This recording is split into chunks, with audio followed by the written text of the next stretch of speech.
రాజకీయ వ్యవసాయం పైన మంత్రి తుమ్మల ఆసక్తికర వ్యాఖ్యలు చేశారు. భద్రాద్రి కొత్తగూడెం జిల్లా అసురావుపేటలోని తన వ్యవసాయ క్షేత్రంలో రాష్ట్ర అభివృద్ధి, వ్యవసాయం సహా రాజకీయ అంశాలను మంత్రి విశ్లేషించారు. అగ్రికల్చర్, ఇరిగేషన్, ఇండస్ట్రీ, టూరిజం రంగాలతో పాటుగా ఉమ్మడి ఖమ్మం జిల్లాలో రోడ్ల అభివృద్ధికి కృషి చేస్తానని మంత్రి తుమ్మల నాగేశ్వరరావు తెలిపారు.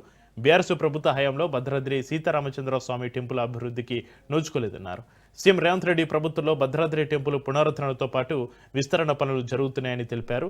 రేవంత్ పాలనలో ముందు తరాలకు తెలిసేలా సీతారామ ప్రాజెక్టు, భద్రాద్రి రామాలయం, ఎర్త్ సైన్సెస్ యూనివర్సిటీ ఏర్పాటు చిరస్థాయిగా నిలుస్తాయన్నారు.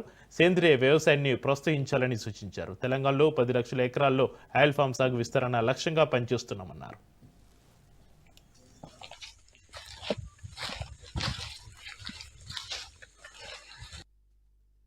కేవలం అధికారాన్ని నిలుపుకోవటం కోసము లేకపోతే పదవులు నిలుపుకోవటం కోసము పథకాలని మనం ఏర్పాటు చేసుకుంటే భవిష్యత్తులో కష్టం అవుతుంది. అవసరమైనటువంటి వాళ్ళకి సంక్షేమం చేయాల్సిందే, రైతుని కాపాడుకోవాల్సిందే. మిగతా ఇన్ఫ్రాస్ట్రక్చర్ ని ప్రాధాన్యత తీసుకొని ఏదైతే అనవసరమైనటువంటి ఏమన్నా ఉంటే కూడా ధైర్యంగా చెప్పి ప్రజలకి దీనివల్ల మీకు ఈ నష్టం వస్తుంది, మేము చేసే ఈ కార్యక్రమం వల్ల మీకు లాభం వస్తుంది, నువ్వు పవర్ ఇవ్వు, ఇరిగేషన్ ఇవ్వు, కమ్యూనికేషన్ ఇవ్వు, ఎడ్యుకేషన్ ఇవ్వు, హెల్త్ ఇవ్వు, అన్నిటికీ ఒక పరిమితి ఉండాలి, ఒక ప్రామాణికం ఉండాలి, ఒక పద్ధతి ఉండాలి, ఒక లిమిటేషన్స్ ఉండాలి. అవి పెట్టుకోకుండా మన మనుగడ వరకే చూసుకొని, రాజకీయ మనుగడ వరకే చూసుకొని ప్రాధాన్యత లేని కార్యక్రమాలు చేస్తే భవిష్యత్ తరాలకి నష్టం చేసిన వాళ్ళం. అది నా ప్రధానమైన సూత్రం. నేను అన్ని ప్రభుత్వాల్లో కూడా నాకు అవకాశం వచ్చిన కాడల్లా నేను దీన్ని వాళ్ళ దృష్టికి తీసుకెళ్తూనే ఉంటా, భవిష్యత్తులో కూడా తీసుకెళ్తా. ఇన్ఫ్రాస్ట్రక్చర్ ని డెవలప్ చేయాలంటే మనకి నిధులు ఉండాలి అంటే మనకు వచ్చే ఆదాయాన్ని క్రమ పద్ధతిలో,